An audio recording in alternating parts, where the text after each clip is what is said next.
Welcome to the Positive Pants Podcast. Mindset, motivation and inspiration to help you find your positive pants. It's time to let go of negative thinking, understand why you do what you do and stop the self-sabotage with your host, Fran Excel.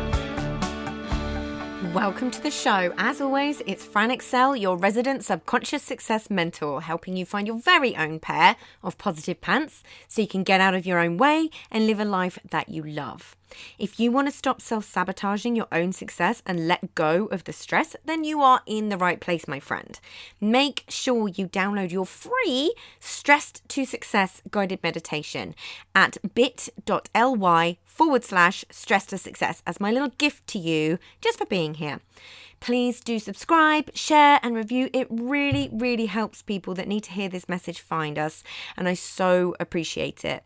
In the show notes, you'll also find details of how you can work with me and where you can get your mitts on my meditations, products, printables, programs.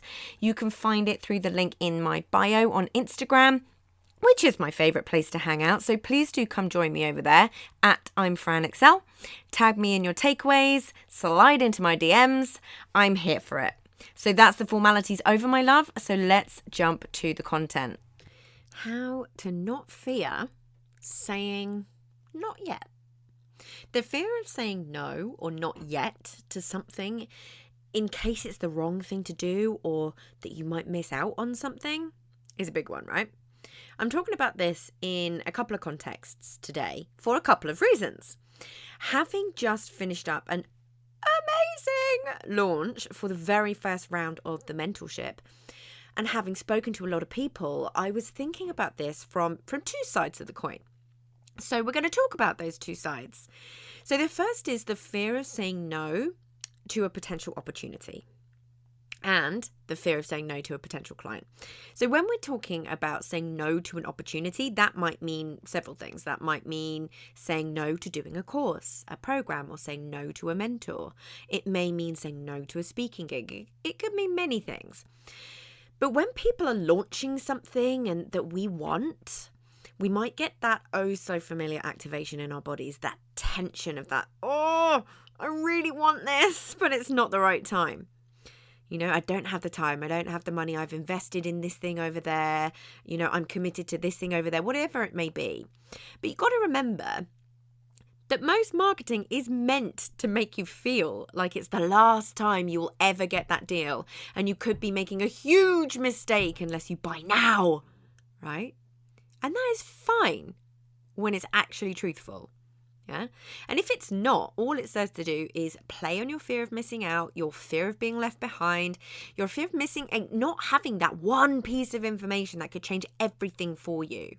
You know, missing something that could be perfect for you, but without actually giving you any context of if it's right for you right now, based on your unique situation, yeah? No marketing can do that other than getting on a call with someone, right? But it might be right for you. It might be absolutely the perfect thing for you. But are you going to get the most out of it if you do it right now? Where are you at in your life, with your health, in your business? There's a lot to be said for now or never, of course. And you know that whole if not now, when? But that's normally working with a different set of fears than what we're talking about right now. And that's where good old self-awareness comes in again. Yeah. And the more you know yourself and your unconscious programming, the more you will be able to see the truth for yourself. And to be fair, I am also a big fan of getting a bargain if it has lifetime access, even if I know I can't do that thing right at that time. Cool. But I know I'm disciplined enough to make sure I do go back to it, and it sits on my scary brain dump to-do list every week until I can see it become a priority or where I can see the gap for it to fit in for me. So all good. But that's me. So what I'm talking about here is being able to feel good, making a decision that a program, a course, a mentor might be a yes for you, but not right now. This is, of course, easier to do. Like I said, when you have someone on a Zoom or a call, helping you figure out if it's the right thing for you based on the information that you give them. So who could you use as a sounding board if you don't have that? if it's a course that you're seeing that you really, really want and you don't have the opportunity to get on a call with somebody. Who could that person be for you to help you untangle the conscious thought process with the unconscious programming that might be screaming at you? Yeah. It's okay to say no, no matter how many times you're marketed to make you feel otherwise. You don't ever have to feel shame, guilt, or anything else for something being a no for you right now. And if it's right and when it's right, it'll happen. So we spoke to lots of people who will be perfect for the mentorship, but not right now. They might have too much on their plate. They might need to get something else in place before they can make the most of it. So many reasons, yeah. But it felt really good helping them make that decision. Some even paid deposits for the next round, so we're pretty confident that the next round's going to sell out, So there was no feeling bad either way on either side about it being a no for right now. We know that they'll be back when they're ready, but also we know they aren't sitting on the other side, clicking the sales page a million times, umming and ahhing over whether to do it. That is a horrible feeling, yeah? We've all been there. And back at the start of my business, I was there many, many, many times. Yeah, and the thing is that when the time is right for you, you're going to get so much more out of it. But the funny thing is I am actually grateful now for every time I made a wrong, in inverted commas, investment, of which there were many, or bought something before I was ready, because it helped kind of shape my values when it comes to selling my own services. And my values are pretty strong in this. It helped me spot it in other people as well, and help me know when it's not the right time for them. Like, you can see it, you can feel it, you can see it in their body language, you can hear it in what they're saying. It's always quite obvious. And sometimes it's just helping them get off the fence, whichever side of that fence it happens to be. Yeah, we have to not be afraid to potentially miss out on an opportunity sometimes. Listen to the story that's underneath you not wanting to say no to that opportunity, or not feeling comfortable saying no. Like, what is that? Dig into that a little bit, because the more you do this, the less of that tension, that horrible tension you'll feel when you have to make a decision. You'll know if it's a yes or no in your body. You'll feel it. But here's the thing.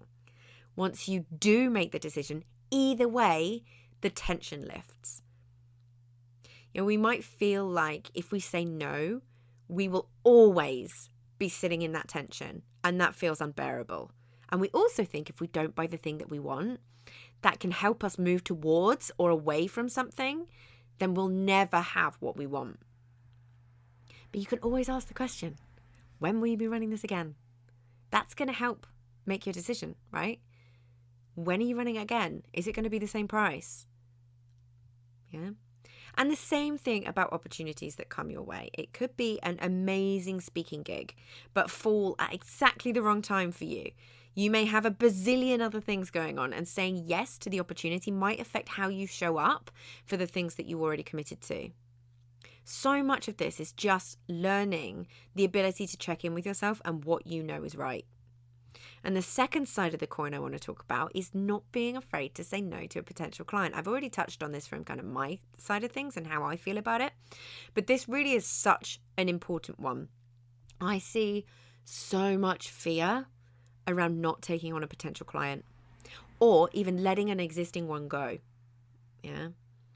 And again, it might be a not yet rather than a hard no, but you need to meet your people where they're at. Yeah, be honest and upfront. If you don't think it might be the right time for them, and have an honest discussion. Make sure you're both actually on the same page and everything is out on the table. And sometimes somebody's reaction to you saying, I'm not 100% sure if this is the right time for you, that can tell you a lot. They might go, you might see them breathe a sigh of relief and go, feel like they've got permission to say not yet. Or they might fight for it. You don't know. So it's about kind of being able to meet someone where they're at and be in there in that conversation with them, with everything out on the table. And this is why it's so important to not get hung up on metrics and targets, or chasing other people's goals, or what other people say you should get, as much as you can. Because when you do that, when you chase that, you will make decisions that might not be right for you or the client. And that tends to end in disaster. Why is that an issue? If you have a client in your program that's not ready yet for whatever reason, they are not going to get the results. or have the experience that you know you could give them if they were ready. Simple as that. And sometimes there's not being ready is a mindset thing, and there may be elements of your program that can help them through that. But there may be genuine reasons that they're not ready yet. And it's as simple as that.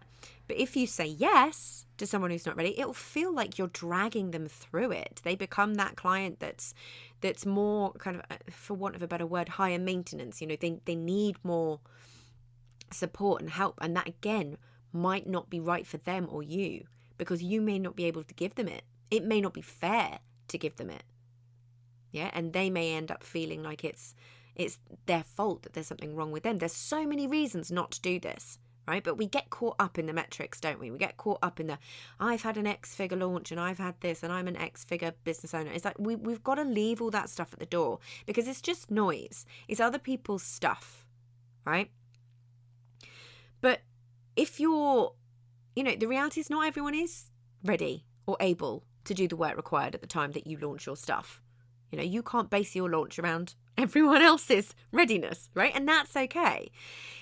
If you're running a group program and you let that person who should be and not yet in, it will also affect the dynamic of the group.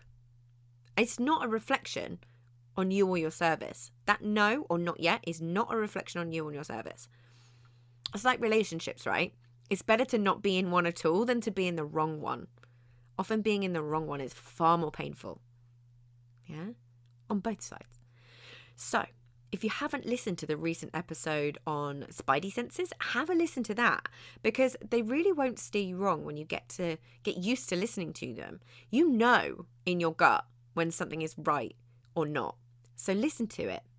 And just remember, it's absolutely okay to say no, because that no could just be a not yet.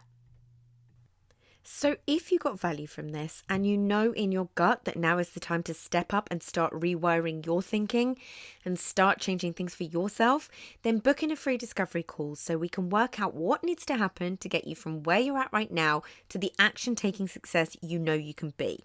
If you want my eyes and ears on your problems, then I work with people one-on-one and through my programs. You can find all the details to booking a call in the show notes, the link in my bio on Instagram, and on my website, franexcel.com. So stop waiting for if and when and choose to change things now, because you can. I'm here to believe in you when you don't believe in yourself. And as always, I hope you found this helpful, and I'll see you next week. Bye!